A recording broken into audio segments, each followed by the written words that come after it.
Halo, selamat malam pemirsa, apa kabar Anda? Senang sekali malam hari ini kami dapat kembali menjumpai Anda dalam program Tatap Muka.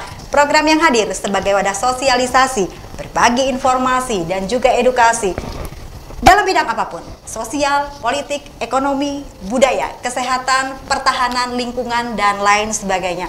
Tentu saja, kami senantiasa menghadirkan narasumber yang kompeten dan kredibel di bidangnya. Seperti tema bahasan kita pada malam hari ini adalah ancaman karhutla di tengah pandemi COVID-19. Saat ini kita memasuki musim kemarau.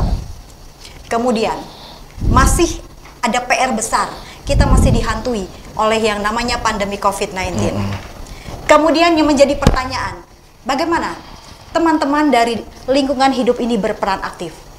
Bersama saya, kita akan berkenalan langsung dengan PLT Kepala Dinas Lingkungan Hidup Provinsi Kalimantan Tengah dengan Bapak Esau Atambang, SI MKes. Apa kabar Pak? Bahalap. Selamat hamalem helu Pak. Selamat hamalem. Barigas biti bereng? Barigas. Pemirsa, kita akan mengetahui lebih lanjut bagaimana penanganan, pencegahan yang dilakukan oleh dinas ini. Bersama saya Olivia Teja, inilah Tatap Muka selengkapnya.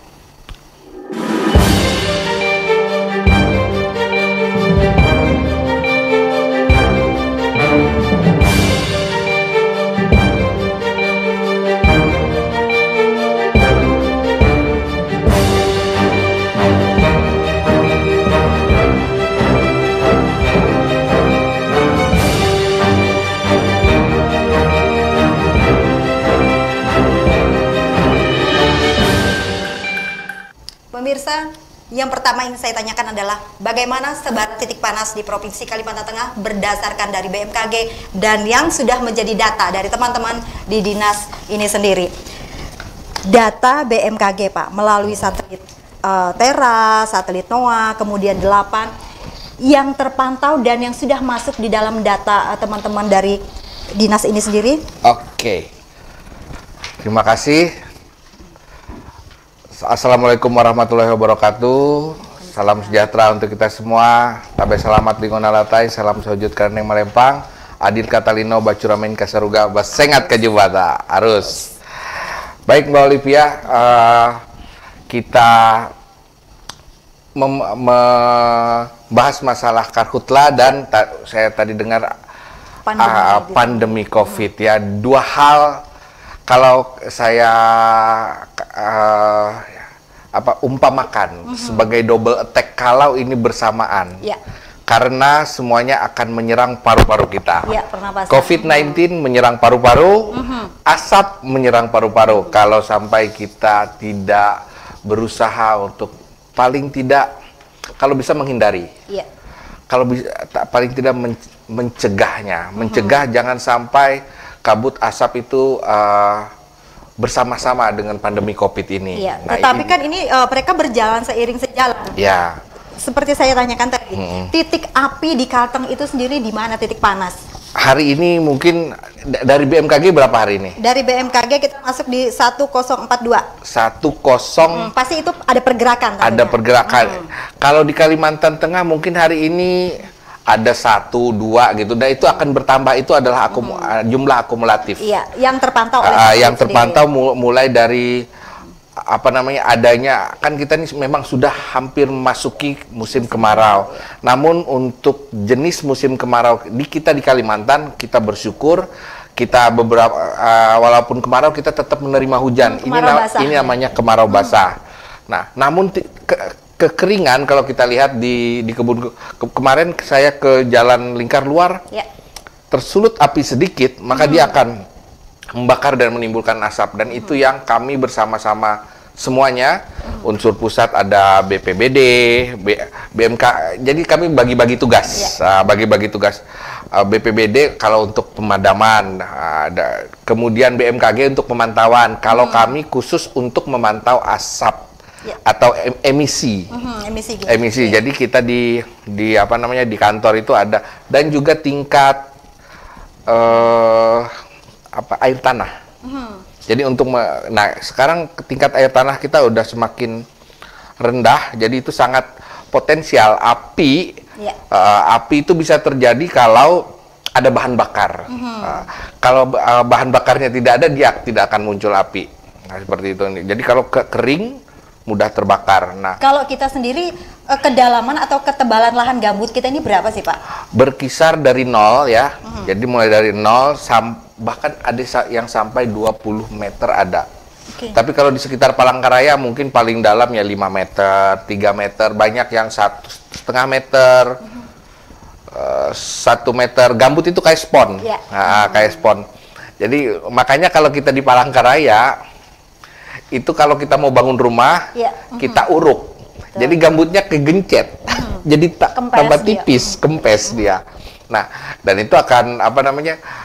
Tidak akan mudah terbakar kalau udah ini. Tapi kalau gambut yang kering, habis itu tidak basah, itu akan sangat mudah terbakar. Dan kalau kita ingat tahun-tahun kita kebakaran besar, baunya menyengat sekali.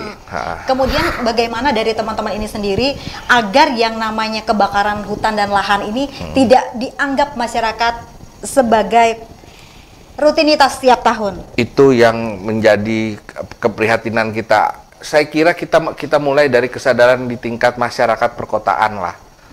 Karena kita ini kan apa namanya, adanya jurnal TV ini menjadi salah satu indikator sebenarnya bahwa kita nih bukan hidup lagi di era zaman mungkin waktu kita kecil yang TV masih TVRI gitu ya. Nah, jadi maksud saya bersikaplah seperti orang kota. Kita harus mempunyai mental seperti orang kota yang care, peduli terhadap lingkungan, peduli terhadap sesama. Kalau Bapak mengatakan care ini berarti kalau menurut asumsi teman-teman, kurangkah yang namanya kita ini peduli terhadap lingkungan selama ini? Kurang. Kalau menurut saya pribadi kurang. Karena ketidaktahuan atau kurang sosialisasi, keegoisan, keserakahan hidup. Ini yang saya tuh bahkan kemarin di perjalanan, aduh saya bilang kalau saya menjadi pemimpin gitu ya, memimpin satu, saya akan suruh semua ustadz-ustadz, semua pendeta-pendeta, semua bisu-bisu gitu, atau pokoknya untuk bagaimana teologi lingkungan itu diajarkan. Dan itu kan kalau sudah nyentil masalah agama, wah, kita kan pasti harus menuruti. Jangan membakar lahan sembarangan, bersihkanlah sungai kita, buang sampah, bukan buang sampah, kelolalah sampah kita, gitulah. Itu hal-hal itu akan membuat, saya pikir akan membuat kehidupan kita lebih harmoni, lebih harmoni, lebih enak. Bukan kearifan lokal kita dahulu, Pak, mengatakan bahwa kita harus berdamai dengan alam, kita care dengan alam. Seperti apa saat ini kalau teman-teman dari Dinas Lingkungan Hidup itu sendiri melihat? Iya. Saya orang Dayak, saya orang Dayak. Walaupun, dan saya akui, perubahan zaman membuat kita itu terpengaruh, terpengaruh sehingga kehidupan ini membuat kita lebih egois, lebih hanya mementingkan diri sendiri, gitu.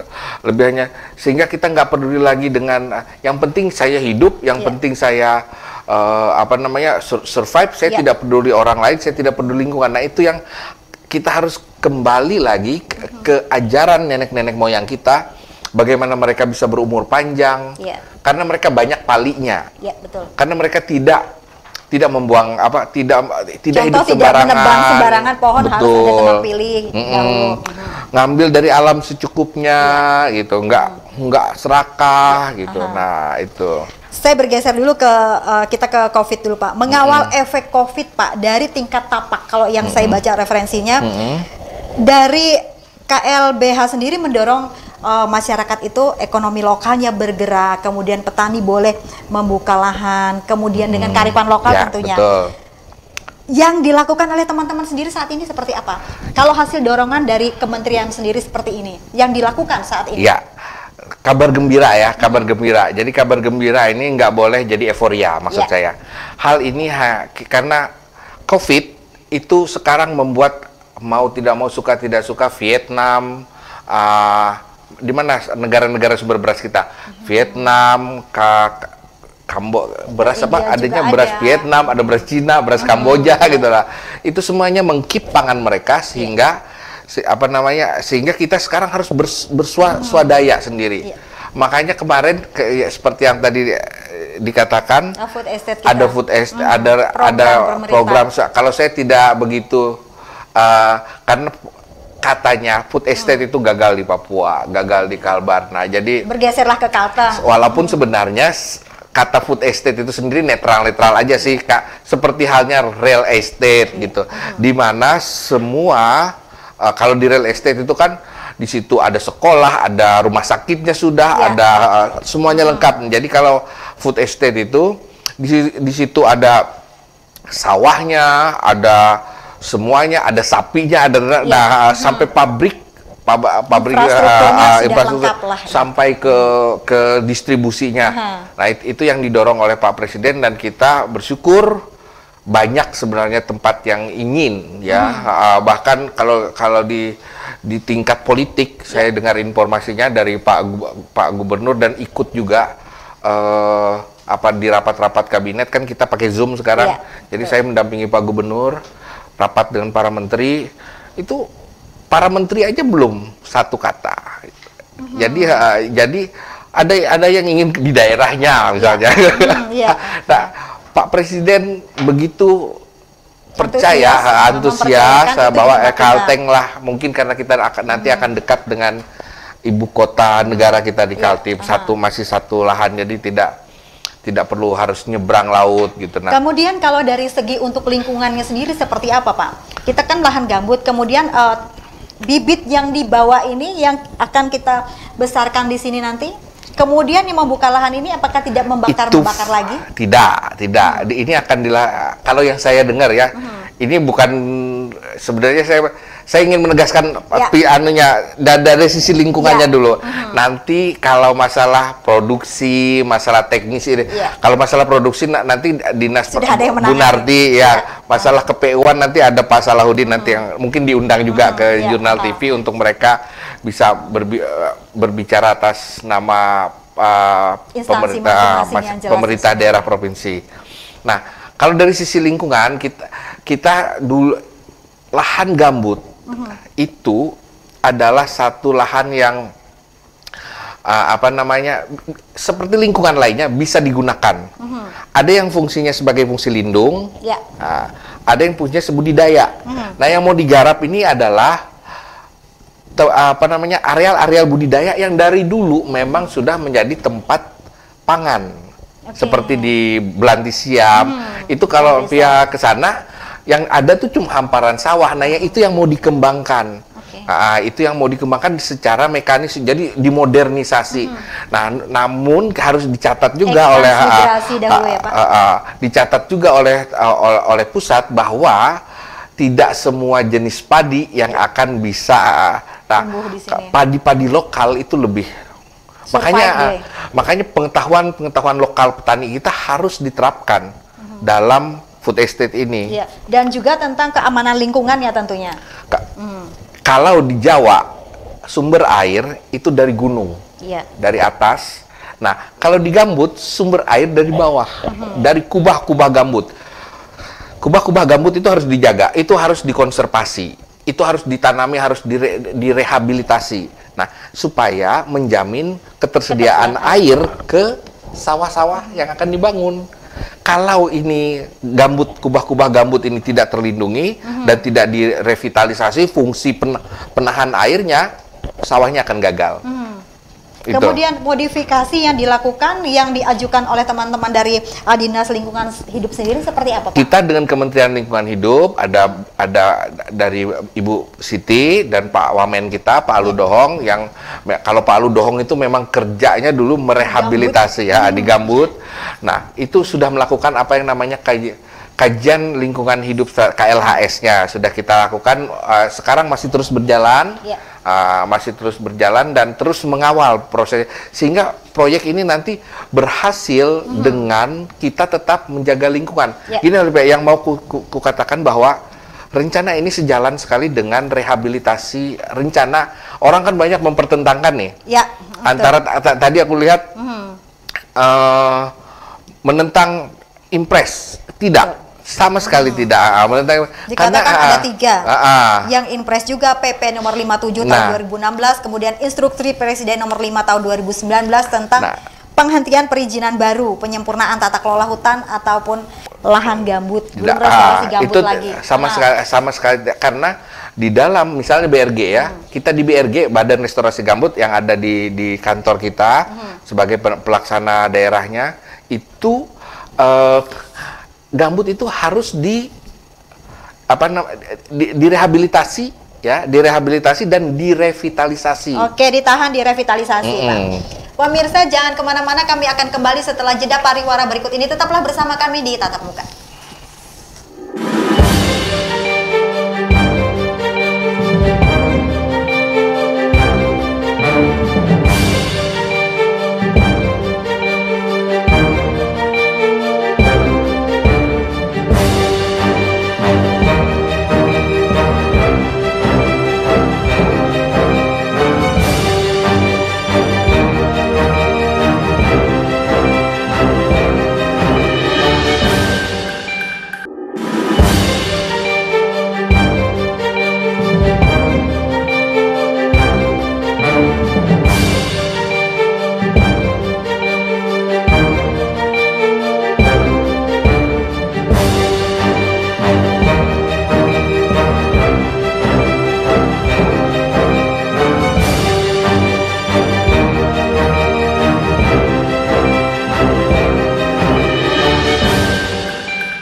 Terima kasih pemirsa, Anda masih bersama kami di Tatap Muka. Kita lanjutkan lagi perbincangan kita pada malam hari ini dengan tema kita ancaman karhutla di tengah pandemi COVID-19. Kita kembali lagi sampai ke yang lahan gambut, dilakukanlah revitalisasi, reboisasi, penanaman kembali dan lain sebagainya. Silakan diteruskan, Pak. Ya, jadi kita di LH bersama-sama dengan Badan Restorasi Gambut BRG itu melakukan apa yang namanya 3R. Jadi 3R itu diairi lahan yang rusak, gambut yang rusak itu diairi. Kemudian yang kedua dihijaukan. Kemudian R3 adalah pemberdayaan masyarakat. Pemberdayaan masyarakat agar masyarakat itu bisa, selain kita sudah membangun sekat-sekat kanal, kemudian sumur bor. Nah, ada 10.000 lebih ya sumur bor kita. Kemudian sekat kanal kita ada berapa?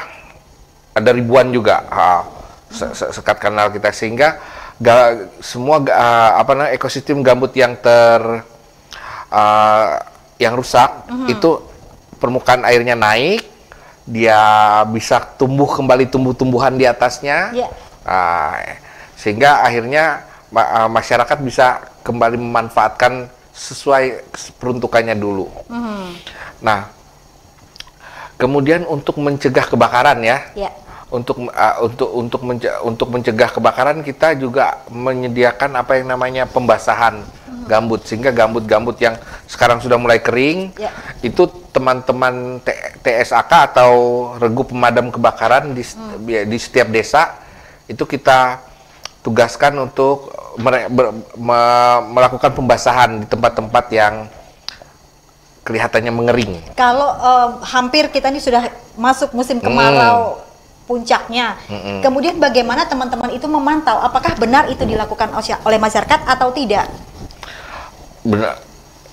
Sekarang selalu ada patroli. Kalau kita lihat, selalu ada patroli selain para polisi, kemudian juga dibantu oleh TNI, juga teman-teman dari KTSA atau tim-tim regu pemadam kebakaran juga melakukan patroli. Kalau di Palangkaraya nih, itu yang aku selalu menekankan ke Palangkaraya. Ada penelitian dari teman-teman Borneo Institute. Jadi tempat-tempat yang sengaja dibakar oleh para spekulan itu nanti akhirnya jadi perumahan. Nah, jadi perumahan itu sengaja diorder. Nah, ini yang saya pikir kalau spekulan-spekulan atau spekulan lahan ini jangan dikasih toleransi. Dan semua kita sebagai semua pemilik lahan dimanapun ya, itu dalam kondisi musim kemarau ini harus bertanggung jawab. Jangan hanya ingin memiliki dan ingin praktis. Saya lihat tadi di jalan ada yang udah mulai merondap. Itu saya sudah curiga tuh. Akan Kalau dibakar akan dibakar. Nah, ini kalau sampai dibakar ngerembet ke tetangga sebelah, jadi kebakaran di gambut itu susah dikendalikan kalau hanya karena bisa hujan lebat. Berapa Pak kedalaman kalau sistem suntik? Kemampuan dia untuk sistem suntik itu berapa kedalaman gambutnya untuk membasahi? Itu harus jenuh, harus jenuh lah. Harus pokoknya air itu harus membasahi itu loh sampai atasnya, baru itu bisa padam. Bisa padam. Jadi kalau asap masih gitu, makanya biasanya kalau kita kelihatannya apinya nggak ada, kita tinggal itu bisa kebakar lagi biasanya seperti itu. Nah, jadi itu sekarang jadi TSAK udah mulai patroli ya. Nah, dan saya ingatkan juga ke pemerintah kota, Pak Wali Kota, dan jajarannya agar kita kalau di Kota Palangkaraya nggak ada peladang lah. Yang rame itu kan yang sekarang Bu Egani ya, memperjuangkan untuk semua peladang kita. Para bupati, para wakil rakyat di seluruh tempat yang di utara, di mana kita memiliki kearifan lokal tentang peladang yang masih menggunakan cara membakar secara kearifan lokal untuk membersihkan lahan untuk menyambut musim pertanian. Itu sekarang memperjuangkan, dan kita juga mendorong. Sekarang kan besok kita ke DPR sudah disahkan perdanya. Nah, kita juga akan membuat pergub untuk mengatur sehingga nanti peladang-peladang yang masih melakukan teknik dengan cara membakar itu masih bisa, walaupun sebenarnya kalau di undang-undang ya, kalau di undang-undang itu tegas mengatakan barang siapa atau siapapun gitu loh membakar itu adalah pidana. Itu adalah pidana. Nah, jadi kita pun mendorong pemerintah ya, bukan hanya DLH, dalam hal ini Dinas Pertanian, Kementerian Pertanian. Sebenarnya sekarang itu sudah tidak lagi sebagai era membakar. Kita dorong untuk pengolahan lahan tanpa bakar, karena kita sudah meratifikasi bahwa kita mereduksi emisi. Kalau kita masih membakar, itu menghasilkan emisi. Tetapi kan selama ini yang paling besar itu biasanya kan korporat, Pak, bukan hanya yang peladang ini. Kalau kita ngelihat dari data, seperti dikatakan Bu Ari kemarin, bagaimana juga tanggung jawab dari korporat itu sendiri, sehingga yang sering dikambing hitamkan kan masyarakat peladang dalam hal bakar membakar. Saya nggak membela korporat. Kalau kami tegas di dalam siapapun. Apalagi korporat. Kalau korporat zero burning kan, tidak boleh, semua perusahaan tidak boleh membersihkan lahan dengan cara membakar. Kalau masyarakat untuk daerah utara, untuk tanah-tanah mineral masih diperbolehkan. Itu pun kita dorong mereka juga sudah beralih tanpa membakar. Makanya program-program pemerintah termasuk nanti food estate ini. Food estate bukan hanya di Kapuas dengan di Pulang Pisau loh. Entar juga akan di Gunung Mas, di Barito Selatan, di Barito Timur gitu. Hanya percontohannya masih di daerah Pulang Dimulai Pisau. dari Pulang Pisau dulu. Nah, yang masih menggunakan dengan cara membakar itu kita dorong nanti juga untuk tidak lagi membakar. Nah, tapi kan mungkin step by step masih boleh dengan cara membakar dengan tetap melakukan kearifan lokal. Dan ini juga dikunci, harus memang dia itu benar-benar melakukan kearifan lokal, dalam hal ini masyarakat adat. Paham. Tidak boleh. Jadi nanti kepada para mantir harus aktif nih, agar saat memberi izin harus dapat izin dulu dari mantir. Ini benar masyarakat adat gitu loh, yang melakukan kearifan lokal. Kalau enggak itu tetap aja kena. Jadi kepada para peladang kita di utara, di daerah tanah-tanah mineral, segeralah mendaftarkan diri ke masyarakat komunitasnya juga sehingga kita nanti kalaupun masih belum bisa mengolah lahan secara tidak membakar, silahkan tetap membakar asal terkoordinir dan baik dan terpantau sesuai dengan kearifan lokal kita. Kita kan handep biasanya kalau membersihkan lahan bersama-sama untuk musim tanam gitu. Yang teknologi yang akan tepat guna yang akan digulirkan kepada masyarakat itu apa Pak? Kemudian sosialisasinya seperti apa saat ini? Banyak ya. Nah, contohnya yang untuk petani peladang yang membuka lahan dengan cara bakar. Kalau dengan cara bakar itu masih sesuai dengan kearifan lokal kita kayak nenek moyang kita. Tapi kan kita masih membantu mereka next time-nya untuk mereka ini menggunakan teknologi ini. Teknologi bukan kalau istilahnya kearifan lokal, bukan teknologi kalau pakai bakar mah. Pasti secara tradisional. Ya. Jadi kita buat sekat bakarnya. Ya, kemudian supaya nanti next time-nya mereka bisa beralih menggunakan cara yang dari teman-teman suguhkan itu seperti apa? Kalau itu sudah pakai teknologi, pakai mekanisasi, kemudian juga seresah itu nggak hanya dibakar, itu kan sebenarnya bisa jadi pupuk. Misalnya kayu, kita cacah, kita sebar lagi ke tanah, itu tanah kita akan tambah subur, jangan dibakar. Kalau bakar dia zat-zat yang penting sebenarnya ada di dalam itu malah nguap. Akan hilang bersama dengan uap. Ya, dan mudah larut kalau kena hujan, mudah larut ke padahal itu yang diperlukan oleh tanaman untuk diserap menjadi tubuhnya gitu. Kemudian program yang digulirkan oleh teman-teman dari dinas ini sendiri di tengah pandemi seperti ini seperti apa Pak? Adakah inovasi baru? Karena mungkin tidak bisa turun lapangan secara langsung. Tetapkah menggunakan protokol kesehatan apabila misalnya masuk ke hutan? Masih. Kan masuk ke hutan itu ngeliatin. Kalau di desa-desa itu kita jamin lah malah asal mereka nggak kedatangan orang-orang dari kota mereka tuh hijau. Nggak ada yang kena COVID. Kita yang dari kota nih yang harus menjamin diri kita jangan sampai kita menulari teman-teman atau saudara-saudara kita di desa. Makanya saya menugaskan staf-staf kami di DLH agar setiap ke lapangan itu rapid dulu, baru melakukan sosialisasi gitu. Dan banyak sekarang program-program kita di BRG termasuk juga nanti mengawal food estate ini. Jadi nggak seperti tadi dibenturin antara BRG perlindungan gambut dengan food estate itu kebentur, enggak, malah saling melengkapi. Kalau tanah misalnya nggak ada program food estate tanpa program food estate, tanah itu lahan tidur dan terancam kebakar. Dengan adanya food estate, tanah itu terkelola, basah dan jadi tempat yang potensial vitalitas pangan kita ada di situ. Makanya akhirnya kata revitalisasi gitu loh. Jadi pangan kita tuh semakin kuat, semakin vital kuat nah.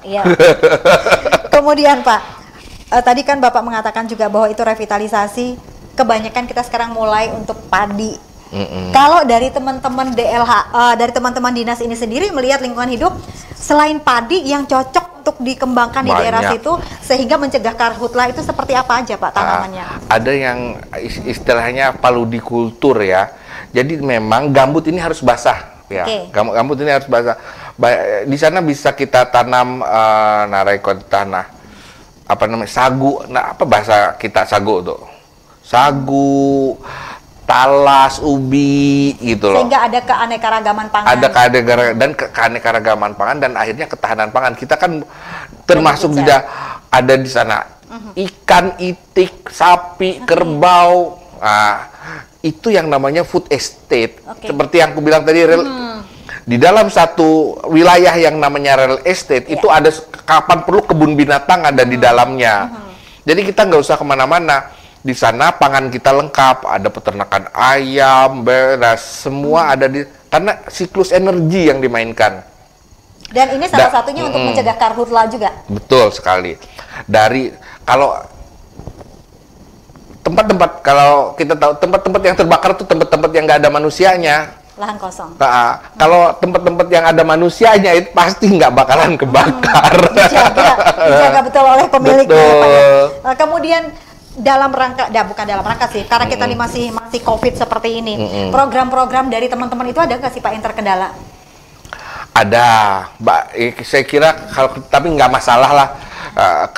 Kendalanya adalah misal yang paling sering kami temui itu adalah politisasi gitu loh, politisasi. Jadi gorengannya Pak. Gorengan yang juga, nah saya harap jurnal TV tidak, dan saya yakin lah jurnal TV enggak. Jurnal TV ini kelihatannya environmentalis sekali, jadi TV lingkungan sekali gitu.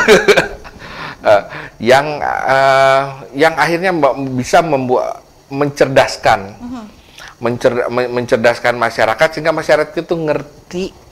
Seperti tadi kan, yang masyarakat dikira, oh ini akan food estate akan menanam di apa namanya, di tempat membuka lahan baru, kemudian di gambut tebal, misalnya.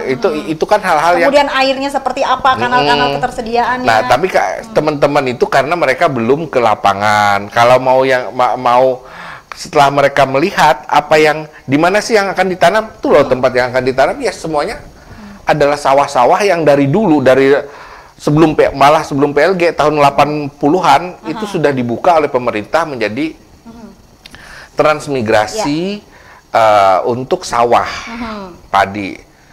Dan ini juga jaminan nanti tidak akan dibakar ketika mereka sudah panen, kemudian pasti sawah nggak ada, pasti sawah nggak ada. Kalau bakar sampah ada kali lah. Oke, ditahan dulu. Pemirsa jangan kemana-mana, kami akan kembali setelah jeda pesan berikut ini.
Terima kasih pemirsa, Anda masih bersama kami di Tatap Muka. Kita lanjutkan Pak Kepala Dinas. Kita tadi sempat terpotong masalah program yang akan digulirkan sehingga kita tidak namanya gagap antisipasi ketika menghadapi karhutla, kemudian ketika kita menghadapi musim hujan, agar lingkungan kita tentunya tetap clear dan aman. Saya senang istilahnya tidak gagap ya. Jadi seolah-olah apa namanya, bukan seolah-olah, sering kita tuh terkesan gagap gitu. Ketika sudah terjadi baru bingung nih posisi saya di mana. Ya. Seperti apa? Nah, kita dengan pemerintah Provinsi Kalimantan Tengah sudah siap. Sudah siap, tapi tidak siap bukan hanya pemerintahnya, tapi bersama-sama pemerintah kabupaten kota dan bersama-sama masyarakat Kalimantan Tengah. Ini yang harus kita dorong melalui seperti acara kita malam hari ini, melalui Jurnal TV. Kita mau mendorong masyarakat agar kita semua aktif dalam program-program mengatasi COVID dan ancaman kebakaran hutan dan lahan kita pada tahun 2020 ini.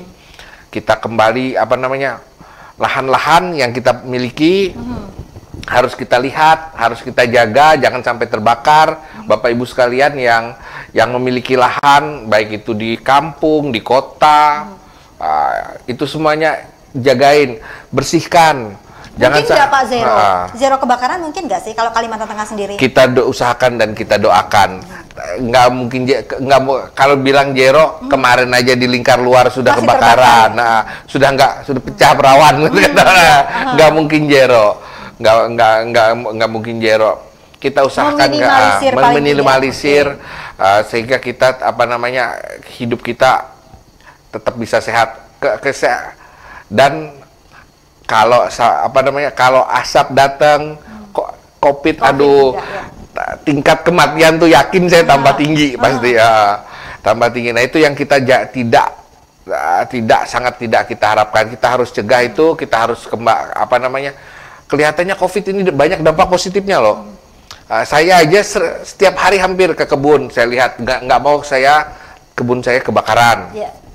Seperti itu. Dan saya himbau juga teman-teman kiri kanan semua di sepanjang jalan itu, agar kita semua kembali melihatlah, jangan hanya punya tanah untuk jadi aset dan mau praktisnya aja dibakar supaya dibersihkan. Itu kalau seperti itu saya kan bukan peladang. Saya saya minta polisi, Pak, di sini kebakaran, siapa yang punya tanah tangkap aja, gitu aja langsung. Kalau melihat penjelasan Bapak sendiri, kebanyakan orang lebih melihat daripada yang namanya hukumannya dalam tanda kutip, tetapi kan sosialisasi ke masyarakat itu makanya kita terus sosialisasi, dan teman-teman bapak ibu polisi itu tidak langsung sekarang kepolisian nggak seperti yang tukang tangkap, mensosialisasi bersama-sama, bergandengan tangan, Polda, Polres, semua sampai tingkat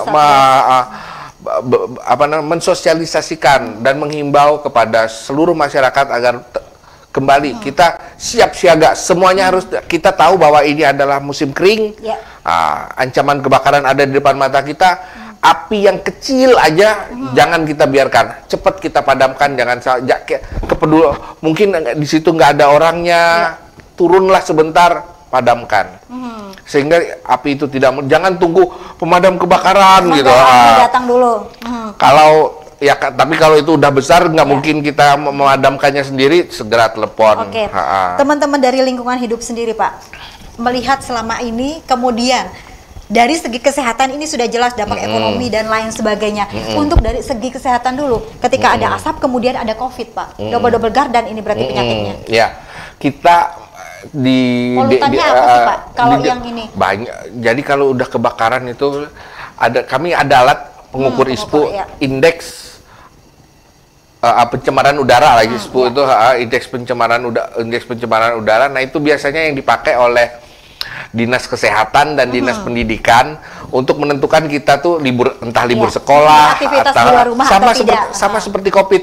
Kalau sudah kalau sudah asap nih biasanya, dan kita harapkan jangan sampai seperti itu. Kita bahkan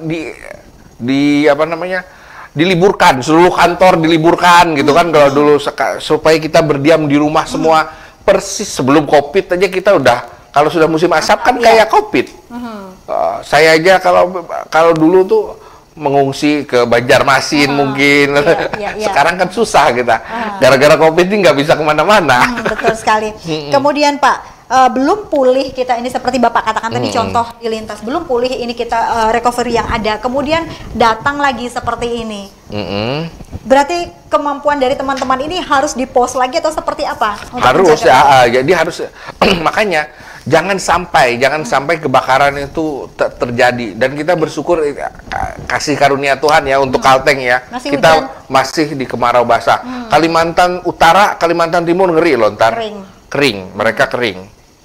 Kita kena kemarau yang basah, tetap kering juga tuh, ini tetap ada ancaman kebakaran. Jadi kita harus benar-benar bergandengan tangan, bersatu padu, bapak-bapak RT semua harus ngingetin ke semua masyarakatnya yang punya, terutama yang punya lahan-lahan yang ditinggalin gitu kan. Biasanya kita di sini punya aset-aset tanah yang jadi semak belukar. Itu yang kita semua harus buat sekat kanal gitu, ditanamin pisang supaya nggak mudah kebakaran seperti itu.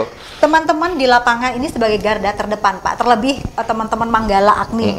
Kemudian bagaimana mereka di sini menjaga supaya mereka sendiri terlindungi dari COVID seperti ini, sementara mereka harus memadamkan kalau misalnya terjadi kebakaran itu. Itu sudah ada SOP-nya. Jadi apalagi dengan sekarang kita tuh gara-gara COVID ini kita semakin siap. Jadi kita kan lebih care terhadap kesehatan nih. Kalau dulu sebelum nggak ada COVID, kita pakai masker saat kebakaran. Kalau asap, sekarang kita belum asap sudah pakai masker gitu. Vitamin C disiapin gitu untuk tim, gizi segala dapur umum dibuatin. Nah, kita sudah lebih siap untuk menghadapi kebakaran ini daripada kebakaran-kebakaran dahulu. Kalau untuk pendanaan berarti double di sini, Pak. Karena COVID ada juga masuk ke teman-teman, kemudian dana kita lupakan pembangunan, kita konsentrasi ke COVID dan kebakaran. bertahan kita kita tetap beriman dan berdoa. Kita yakin semuanya akan berlalu. Nah, tapi kita harus bersama-sama kuat. Kita lupakan yang lain. Yang penting kita lewati masa. Misalnya kayak kalau COVID kan nunggu kita ada obatnya kan, vaksinnya segala macam. Nah, kalau kebakaran nunggu musim hujan. Nah, lewat ini aman dah kita. Modifikasi cuaca ada nggak, Pak? Ada. Apa yang ditawarkan oleh teman-teman dari dimodifikasi saat awan masih banyak, itu kita ditabur. Jadi jangan tunggu awan sedikit. Kalau awan sedikit itu tingkat kesuksesannya lebih kecil. Nah, jadi nggak ini. Namun ya yang paling efektif adalah operasi bawah. Operasi atas itu misalnya dengan bom air, dengan waterproof. Hujan pun kalau hujannya cuma sebentar juga alang-alang kalau bahasa kita sini malah nambah asap banyak gitu. Nah, yang paling efektif adalah diaktif. Nah, sekarang kita dengan BRG mengaktifkan tim serbu api masyarakat, kelompok-kelompok pemadam kebakaran masyarakat di tiap desa untuk mengecek semua sumur bor, melakukan pembasahan, dan kalau ada api-api kecil segera dibasahkan dengan patroli setiap hari, seperti itu. Dengan tetap berkoordinir tentunya dengan gugus tugas COVID. Selalu beda ininya, tetap berkoordinir kan kita dikoordinir oleh semua terkoordinir. Kalau untuk tim serbu penanggulangan kebakaran itu ada tim sendiri, untuk COVID ada tim, namun tetap terkoordinir. Beda tugas. Seperti itu. Karena kalau tidak berkoordinasi, teman-teman juga masyarakat juga takut menerima teman-teman ini kan. Kemudian Pak, karena kita sudah berada di penghujung acara dan juga bagaimana Bapak melihat dan teman-teman dari Densi sendiri untuk persiapan embung kanal di tempat kita, apakah dia akan tetap basah atau kayak misalnya parit-parit akan dikeruk kembali supaya untuk airnya tetap ada atau seperti apa? Parit-parit jangan dikeruk, malah parit enggak. Untuk penampungan air Pak? Itu ada tempat embung-embung, ada dibangun. Nah, karena kanal-kanal itu diblok istilahnya, dibendung sehingga air yang ada tidak keluar gitu. Kemudian sumur-sumur bor yang sudah dibangun itu dicek satu-satu lagi oleh oleh tim pemadam kebakaran masyarakat di setiap desa. Nah, dan melakukan pembasahan untuk lahan-lahan yang kering itu sedang dilakukan sekarang, dan terus dilakukan sepanjang kemarau ini sampai nanti sampai nanti menjelang musim hujan, musim kemarau berakhir dan musim hujan datang. Yang jelas agar lingkungan kita ini tetap bagus dan tidak tercemar, udaranya juga, polutannya juga berkurang.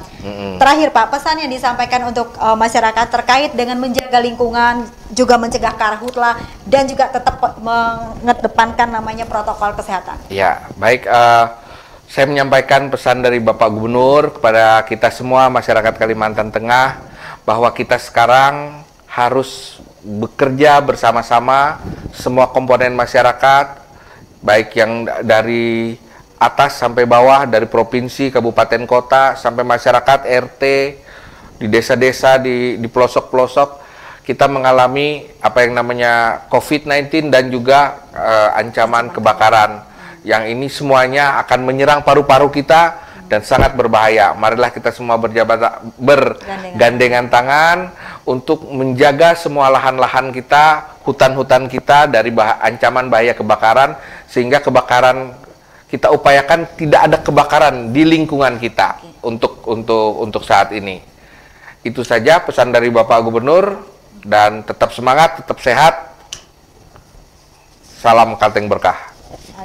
Terima kasih untuk Bapak Kepala Dinas Lingkungan Hidup yang sudah berbagi bersama kami pada malam hari ini terkait dengan tema kita, ancaman karhutla di tengah pandemi COVID-19. Sudah kita jabarkan semua bagaimana yang namanya kendalanya, kemudian ada solusinya sudah diberikan di sini. Terima kasih Pak, selamat malam, salam sehat. Selamat malam, salam sehat. Pemirsa, respon kebijakan yang tepat, cepat, mengkomunikasikan kebijakan publik kepada publik dan untuk publik, dan bersinergi semua elemen diharapkan mampu mencegah, mengendalikan karhutla dan pandemi COVID-19 agar segera berlalu dan tidak menjadi momok baru. Akhir kata, saya Olivia Teja bersama teman-teman yang bertugas pada malam hari ini pamit undur diri dari hadapan Anda dan sampai jumpa.